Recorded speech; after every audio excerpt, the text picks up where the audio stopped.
Alright, this is our in-depth horror discussion, movie review breakdown.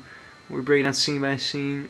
The Amityville Horror 2005 05 remake. Platinum Dunes.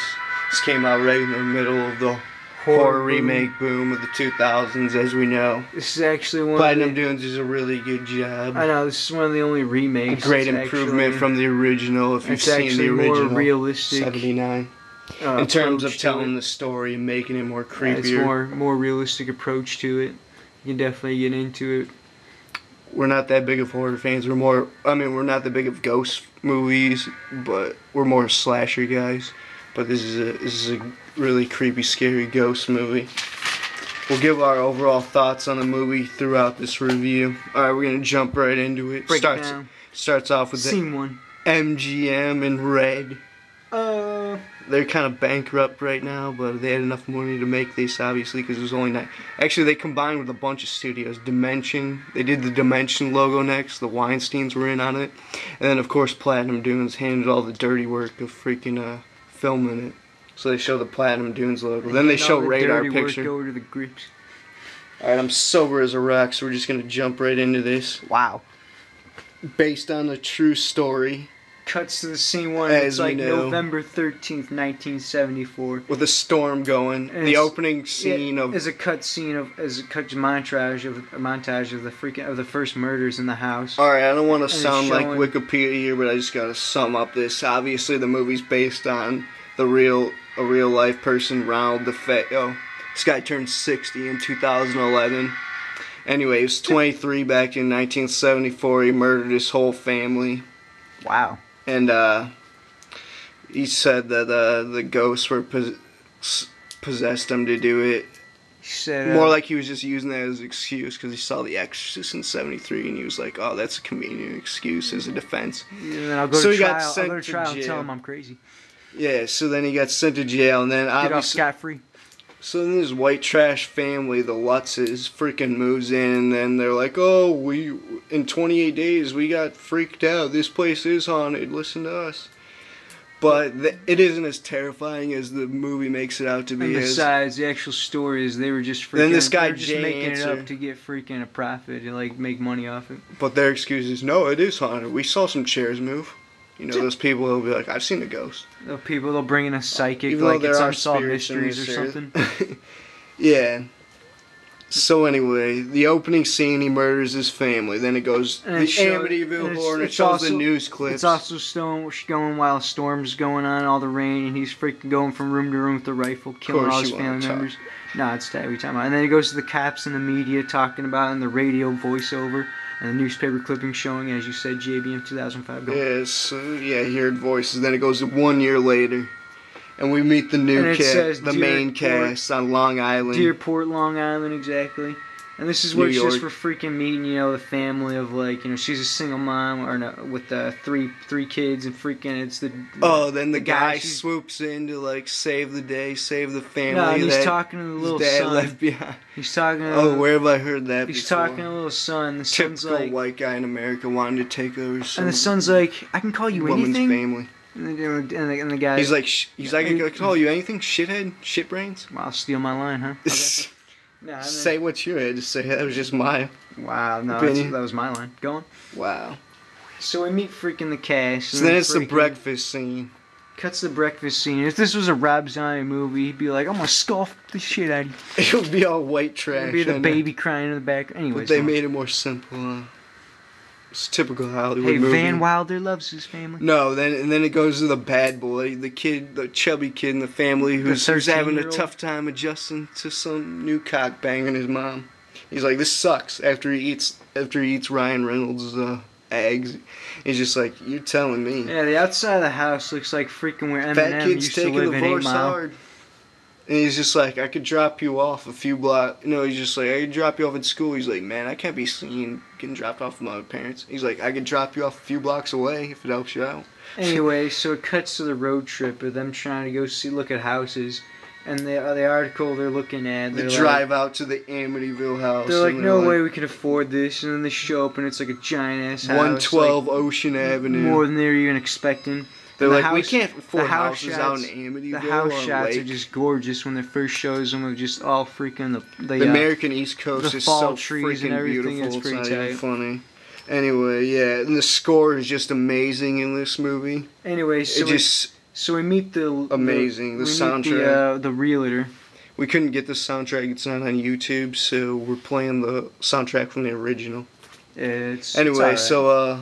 we meet the realtor. So then it's the tour throughout the house. And they're like, oh, right when they first walk in. And it shows the awesome freaking barn-style house that you see right here. Right when they walk in, the realtor's like, oh yeah, this is a real nice place. And freaking, and Van Wilder's looking up at like the blood stain. He's just like, oh yeah, this is No, they get up to the house and she's like, let's play it cool, Catherine. Let's play it cool, and she goes running in. Anyway, they're doing the tour of the house, and they show the rotting ceiling. She's like, it was built every time I think of this movie, I just think about that part. Yeah, 1692. She's like, it's built in 1692, and he's like looking up at the stained blood ceiling, and he's like, yeah, it's a deal of a lifetime.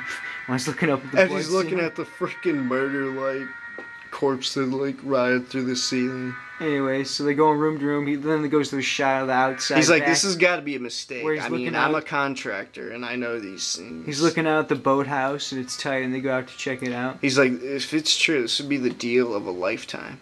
Anyway, yeah, he looks out the window, and he sees the boat, and he gets, like, a semi-buzz from it. And he's so he wants to buy the house, because the spirits are already getting to him. So he's like, all right, what's the catch? He's just like, what's wrong with the deal of a lifetime? And then they're out there on the front porch, and she's like, well, there's a murder. So then they're discussing, there's a murder in the house, and he's like, I'm sorry, what? Yeah, he's like, what's the catch? Yeah. And Van Wilder's like, I'm sorry, That's when the realtor tells her about the murder with the DeFeos, the opening scene, as we know. So then it cuts to them, they're talking, they're like discussing buying the house, and the bitch, Melissa George from Australia, that bitch, she's not even that hot, but I bet you everyone listening to this review thinks she's hot. Wow. Anyway, she's like, you deserve this, George. You deserve... Oh yeah, you deserve this house where a bunch of people got murdered. He's like, all right, we'll get it. And then it starts with day one in freaking all black, and it says in white letters, day one. And he's just like, yeah, his reasoning for it, he's like, houses don't kill people, people kill people. Of course, everyone knows that infamous line. Shut up! That line doesn't come till later on the freaking. No, he says it later in the movie, you moron, and he says it right here. Face. Anyways. So freaking now. So it starts with day one, and it's playing like an upbeat rock, and you're like, what the? And then it goes to like a freaking movie. Oh, when she's telling the story, it shows the outside shot of the house again and a bird chirping. Anyway, yeah. So then it goes day one, and it's like upbeat rock, and it's like the family movie montage, and then freaking the kids are going to sleep later on. It cuts to that after all that stupid of them, like, hey, we moved in, freaking the family scenes, and then all right, anyways. So then freaking it cuts to freaking the kids going to sleep. And no, and the kid and the mom's first night, yeah. The mom's talking to the kid, she's like, you say your prayers? Chubby kid. No, Jesse the little James, kid, she's like, you say your prayers? And he's like, yep, twice. And then it cuts over the fat kid, and he's like, I don't know why you make him say those. Prayers don't even work, like he's freaking J-Man or something. Yeah, the chubby kid lost hope on... Yeah, the fat kid lost his faith. He lost his faith in God and everything. Freaking the little boy's then all it cuts to freaking they're in the room, and it's like, he's like, hey, first call in the house. And he's just like, it's your mom. No, then he's like, first call, the phone rings. He's like, I'm cold, man. Are you cold? I'm from Canada, but I'm cold. And then he goes down to the basement, and he starts putting the logs in the freaking burner down there, and then he starts feeling like starts hearing the spirits. A little whisper. Yeah. And he sees the radio over there. There's like hundreds of different voiceovers in this freaking like little clippets of what they say. No, even before when he was with the realtor and they went down in the basement to check that out when they were with the realtor, he saw the clock at 3:15 because that's when the guy woke up to murder his family. Yeah. Anyway, so now back to this when he's stoking the fire, putting the wood in. He like looks at it again and he like sees it and he's like kind of like what the. Oh, then it cuts to still that night and they do the sex scene. They throw the sex scene in there. So then you're like, oh great, a sex scene, but then that's going on. But then he's looking like forward towards the room, and it's like a freaking like. In the middle of his vinegar strokes. It's like a freaking grudge like ghost doll, like chick. Yeah, they show his vinegar strokes freaking face, and he flips out, and he sees the little girl like, Jody hanging. She's like, baby, what's wrong? And it cuts to day 2, outside, family playing, just establishing, hey, family's having fun outside, whatever. No, then the little girl already starts talking to the ghost little girl, Jody, who's not even a character in real life. They just made her to relate to the little girl.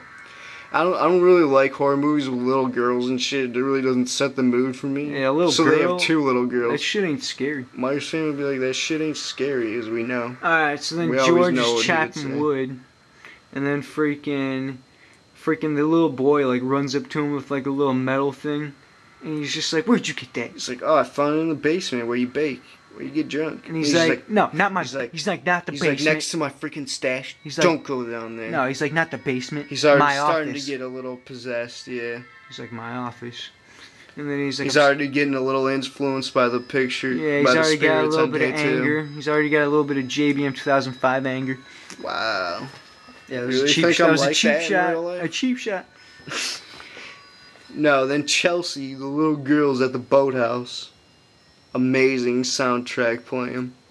No, yeah, because they freaking. That's when they go in there, and it's just like, and they show the beautiful shots of the back of the house. They shot it from the boathouse. It was pretty awesome. Boathouse is like dirty as hell, all deteriorated. Yeah, and the mom and freaking Van Wilder run down there like, "What are you doing here, Chelsea?" Oh, then they have a script convenience. He already has a lock in his pocket. He already has a bolt lock in his freaking pocket. Wow, that's 2 times stealing my lines. Go on. Who cares? You steal my lines all the time. Wow. We're just saying it for the people. Convenience. He's got the lock in his pocket. The wife tells him to lock it up. She should have been watching the little daughter. Anyways, go on. So then the sun's setting, and it shows a time-elapse shot of the lake sunsetting. Yeah, it's pretty sweet. And then the little boy wakes up. This is when the other little boy wakes up. The little boy wakes up, and he's got to take a piss. Then he sees the boathouse door open. Oh, then he goes into the bathroom. And to take a piss, and then he's done, and he's washing his hands. That's when he sees the goon do a gun. No, he doesn't see it. It's just our camera angle of it behind him, or to the side of him. He doesn't see it at all. He's feeling the spirits. But he's feeling it, yeah. Scared but they show like while he's trying to do the water, and the water doesn't come. But when it does, it's like a dirty, like it's like the Texas Chainsaw water when freaking Monty's like filling up the tub. It's like all that dirty ass water. And then in the middle of that, it's like a spirit tidal wave of ghosts like moves through the house, and the windows open, and the furniture's moving. And then the blood and the white light switch comes down. Oh, that part's tight. That spirit tidal wave, it looks for a soul to cling onto, and it clings onto George, and it wakes up. Yeah, for a minute or two, it tries to find the biggest body host in the family, the strongest person in the family to cling onto, and so George wakes up. And then he's having a nightmare. It cuts him waking up. It influences his dreams. It's his That's nightmare. how strong the spirit is. He's having a nightmare of him, like, seeing himself, like, come down the hallway and opens the door and he sees himself, like, with the rifle, killing the kids. And then he wakes up, so that's his nightmare. So then he wakes up and he sees that the boathouse door was open. And he's like, what the? And that's when he goes in there. This part is badass. And he's like, and he goes and he sees the ripples in the water. He thinks that the little girl's, like, drowning in there. Remember? Mm-hmm. And he dives in. No, I just picture all the docks and all the freaking spider webs and shit. Yeah, it's like Spider City. No, and he notices that she wasn't there. So he's out there at 3 o'clock in the morning and jumping in the water.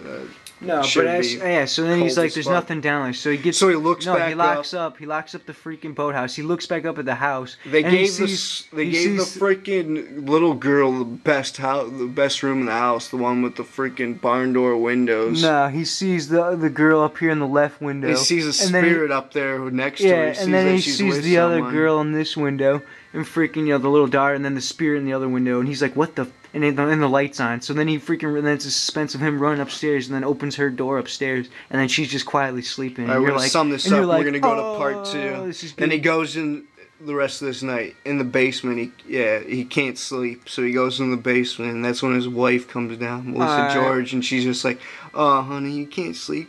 He's just like, "Don't effing talk to me like I'm one of your kids." Actually, he doesn't start swearing at this point. Alright, we'll go to this part where we left off. No, and he found the keys in Billy's room, so the spirit's blaming on Billy that. So he's got balls. Yeah. Alright, we'll go to this in part 2 of our in-depth horror discussion of the Amityville horror movie breakdown.